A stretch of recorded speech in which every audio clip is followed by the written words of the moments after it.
The queer community of today often refer back to a rebellion that marked the beginning of their fight towards equal treatment. Stonewall is a symbol of not just gay rights, but of a power within a community and an enlightenment of a society.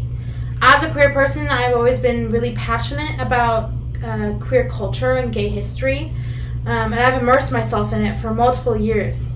In this speech, I will discuss what the Stonewall Inn is, who participated in the riot, and how the riot started.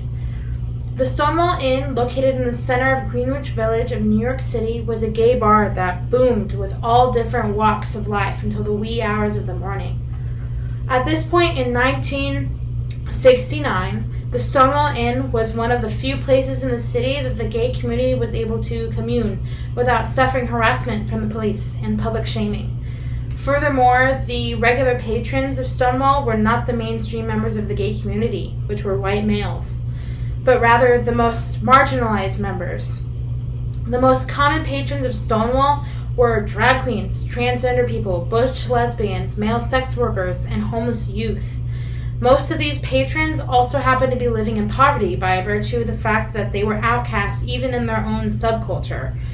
Many were also people of color, as at the time, much of the gay community tended to sideline members who were not white. It was a pillar of sanctuary for those who have been abused, persecuted, and abandoned, where they could find support, love, and resources. Today, it still thrives as a gay bar in the same spot on Christopher Street. People come from all over the world to pay the respects to the place and the people that catalyzed the modern gay rights movement. Now that we have an idea of the setting, let's transition to the who of the occasion. Oh, my computer. Okay. The rebellion that was held at the Stonewall on that hot summer night was led by extremely strong and brave-hearted people, two of which were trailblazers Marsha P. Johnson and Sylvia Rivera. Born in 1945 in New Jersey, Marsha P. Johnson was an outspoken African-American trans rights, gay rights, and AIDS activist. She was a sex worker and also a drag queen during the late 20th century. Famous for her uniqueness, individuality, passion for equality, and compassion for others, Marsha was truly a one-of-a-kind woman. Whenever she was asked what the P in her name stood for, she famously replied, "Pay it no mind." Like the queen that she was, Marsha used the same reply when people pried about her gender or sexuality. Sylvia Rivera was born in New York City in 1951. She was of Venezuelan and Puerto Rican descent and worked as a trans rights and gay rights activist, and she was also a drag queen around the same time. Rivera was orphaned at an early age, and after she began to wear makeup in the 4th grade, Sylvia was thrown out of her house by her grandmother at the young age of 11. At this point, Rivera began living on the street and working as a prostitute before she was finally adopted by the local drag queen community. These tremendous hardships could not crush Sylvia's incredible spirit and passion for the fight for equality. However, Stonewall was where their paths crossed, and they continued to make history together, even after that night.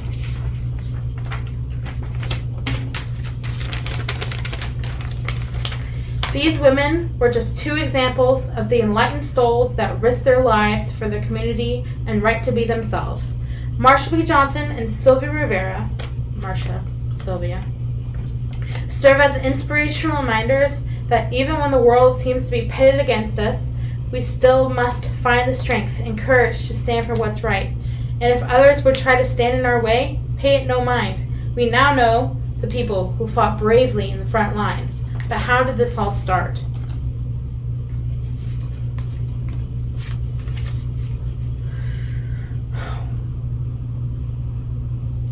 Marsha P. Johnson was celebrating her 25th birthday at Stonewall during the early morning hours of June 28, 1969, when the police began a raid of Stonewall under the guise of bustling the establishment for selling liquor without a license.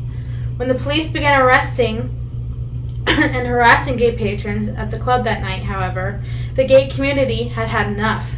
Too many times, establishments across the city where gay patrons congregated have been raided, and for too many times. Gay patrons had suffered persecution by the police. At the time, it was standard procedure for police officers to lead women into the club to the bathroom to verify their sex and promptly arrest any cross-dressers among the crowd.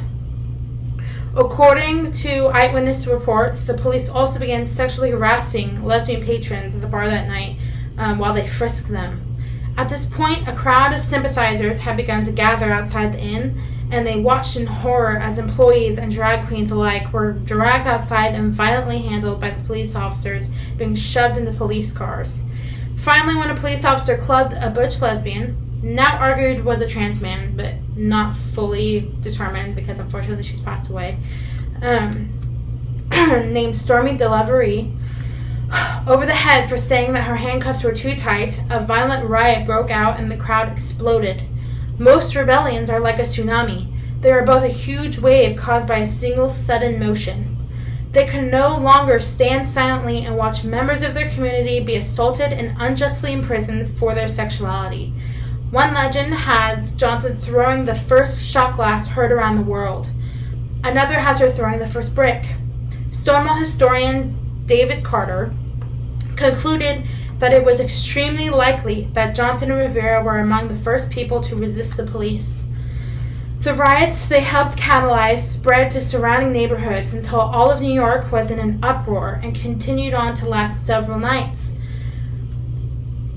Their bravery, along with the others in the bar that night, led to the gay liberation movement 1 year after the riots.